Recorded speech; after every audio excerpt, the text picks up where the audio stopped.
Welcome back to the Supercoach Nuff channel. In this video we're going to review round 7 of the 2025 AFL Supercoach season. And so an okay week, 24-22 was the score, which, if you got that a lot of weeks you'd be absolutely cheering, but as you can see it was only good enough for top 13%, so there must have been some monster scores this week. Did see a green arrow overall, so up 3,700 spots essentially. So inside the top 25k, which is nice, but obviously we want to keep trending upwards. So we'll have a look at the team and how they went. So we've got in defence, there we go. So Harry Sheasel with a 135. So that's I guess what we sort of bought into when we paid 600k at the start of the year. Geordie Clark with a 114, super consistent. Matty Roberts back in the tons with a 117, so good to see that. Tom Stewart still struggling with a 67 this week. Joel Fryer repaying the faith that we didn't chop him the other week with another ton, this time 114. Riley Bice with a 101, and even Zach Reed on our bench with a 90. So, that's all going well. Carroll, our cheapie, came in 54, made us 50k off the bat. So that was also a win. So defense mostly good, except for one T Stewart. In the midfield, so Brayshaw went off with a 157. You love to see that. Dacos with a 125, which we ended up taking as our VC score. Probably not the best move in the end, but if we'd put the straight C on him, we'd be very happy with a 125 anyway. Adam Chera with an 81 was a little bit below what he's been averaging. Will Ashcroft with just the 99 has actually lost a little bit of cash. And same with Oliver, 98 and leaking a little bit of cash. But Finn Callahan with a 116, so again another one we've kept faith in, and he has repaid it. Lindsay with the 78, a solid return for him. I think his break even should be reset now.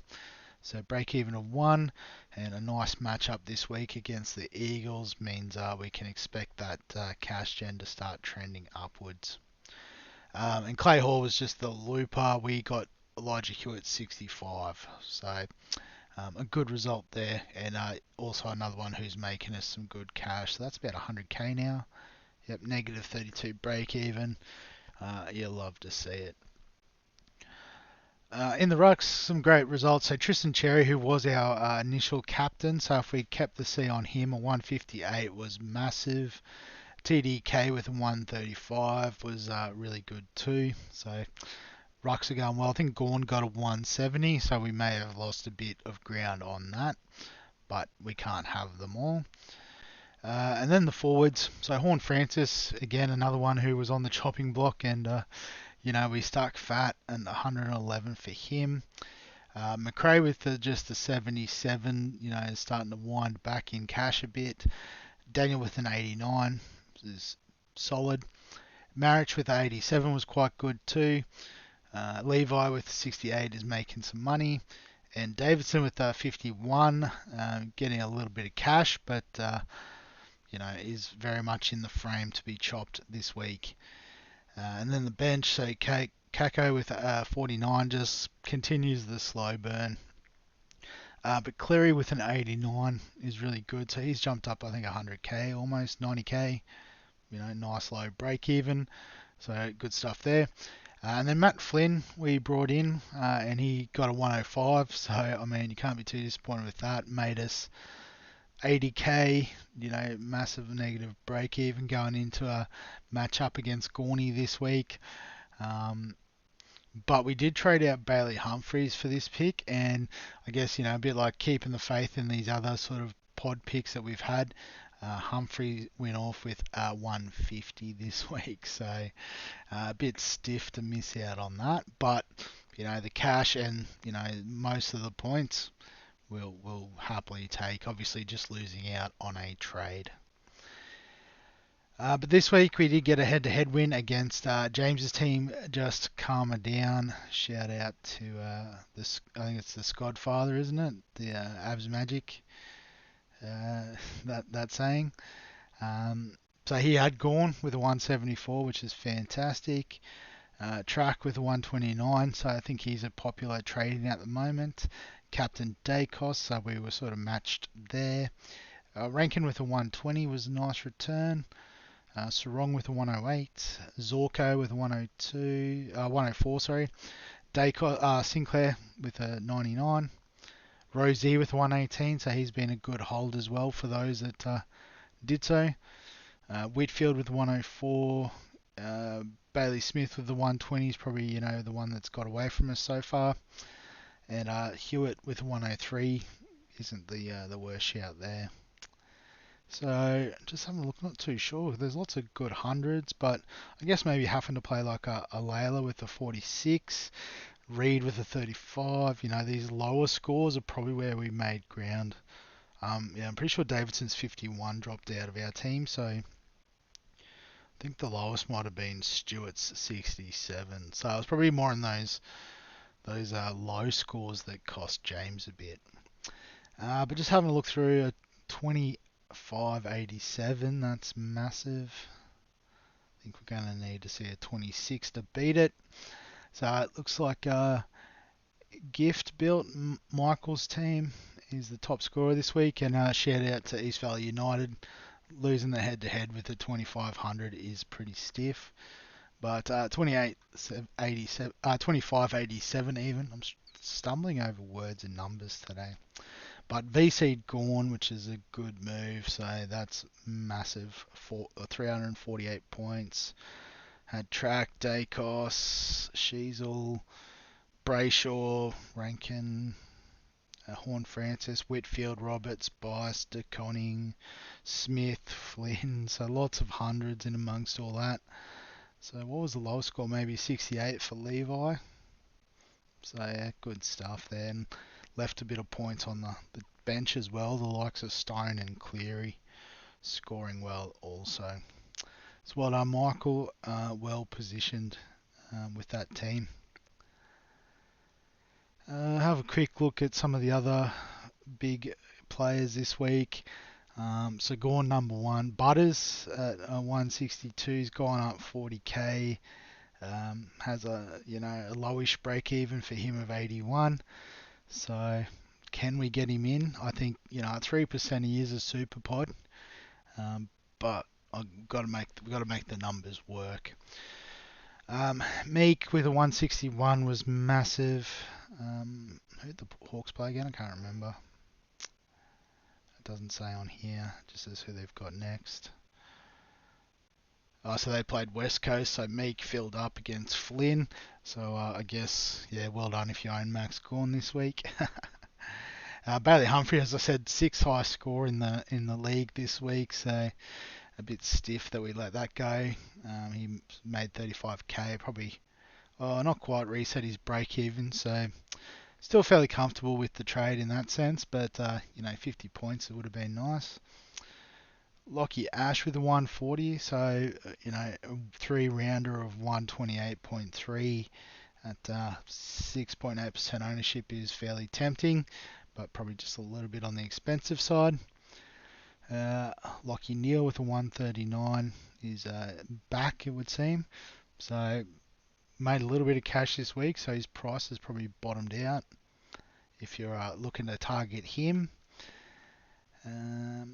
Steel side bottom, I think he got the man of the match in the Anzac Day game. I'm not 100% sure, but I do remember hearing he sort of had a really good one. So probably not Supercoach relevant, but well done, legend. Royal Marshall, so basically the rucks are doing well.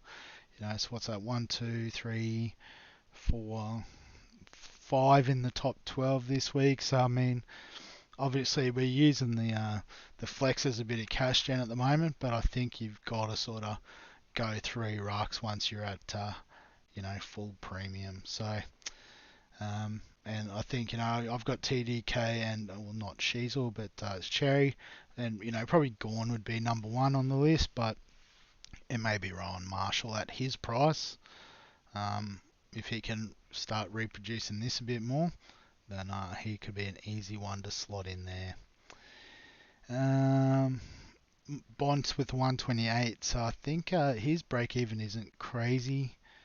So, if you are looking to pay up the 681, it's not a urgent get him in now before he goes to 700. He could easily get there with a big game this week, but chances are is that he'll sort of hover around that price point for a while. Chad Warner, I guess another mid forward dual position getter this season is up there. And I think after that we've covered most of the big relevant names. So we'll have a look at break-evens going into this week. So number one on the list is Oscar McDonald, scored an 85 on the weekend, so a negative 64 break-even on the bubble. So he'll probably be the number one targeted cheapie. Sandy Brock, Neil Erasmus still waiting for a third game. So if you sort of can't afford to have one quote unquote dead rookie, they could be potential downgrades. Alongside Camporelli, Matt Flynn, sort of rocketing up negative 45. He's made 80k. Could easily do that again this week, although he is up against Gorney, so we're not expecting 100. But should continue to make a bit of cash, get to an easy 400, and then we can, hopefully upgrade him to another keeper. Elijah Hewitt, so he's made 100k, but still got negative 32 break even, which is nice. Tunstall, so only scored the 13 this week, so probably not the number one target. I guess if you do need a forward, for example, you want to cash out on a Kako or something, I guess he would be the number one option. Carroll, so still got a bit of negative break even, but I guess you've got McDonald as a cheaper defensive cheapie this week. Husthwaite will be one to keep an eye on for next week, 72 in game one. And against Richmond this week could be a nice fill up for him if he plays. And then after that, I don't know if there's too much else. Probably another one to keep an eye on is Buslinger. 57's not, outstanding by any stretch, but it just could be another one on the bubble for next week. So again, when you're making these trades, you do want to sort of keep an eye down the track. So speaking of making moves, the plan this week, so there's two versions of the plan. I guess the original plan was to take this bit of cash and, one upgrade, one downgrade to bring in another one of the Uber premiums. So that avenue would be Zach Reed has done his job for us, made close to 200k.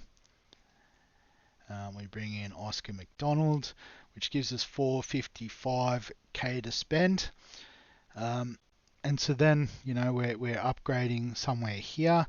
We were comfortable enough with offloading O'Driscoll if we needed to. But based on the numbers, it's probably going to be Davidson if we have a look at the break-evens. So a break-even of 50 for Davo. Ashcroft's close with a 48. Marriage with 59 is not too far off either. But, if we put him there, we can put Hewitt into the forward line and go back to our round summary. And probably go by average to find the two big hitters, so we can get either or. And I think just because of the slight differential in ownership, I'd probably go for Butters this week. So, that's the smart, sensible move if we lock that in, and it will just fix the team up. So you can see it does look pretty nice with Callahan at M7, Lindsay at M8. As I said, against West Coast, we definitely comfortable playing him this week. And the forward line, is going all right. Obviously, Ashcroft and Hewitt, we would like to upgrade at some stage, but we've got Flynn there as well. So, this does make the team look, a bit more balanced in that sense. But there is a slightly crazier option, which I am pretty keen on. So I'll throw it out there and I'll see what you guys think. But it is going to use up our last boost. Alright, and again, we're going to bring in the cheap in defence, but the idea is we're going to get rid of Tommy Stewart because he is not doing it for us. And that gives us about 600k. So the play would then be to trade out Davidson as per before. But also trade out Ashcroft with his break even of 152. It's time to push him up. And at 1.4 mil, that does give us the ability to bring in both of the big hitters. So I just need to bring Hewitt forward again. So Butters and Bont in. And so I guess it does weaken our defence a little bit, but given the last couple of weeks, Reed has actually outscored Stewart. I'm not hating it. Playing Reed at D6 for a couple more weeks if we need to. Obviously now the midfield is very similar in structure, Lindsay at M8, but now it's those four big guns, M1 to M4. So 4 legitimate captaincy options every week, which is fantastic.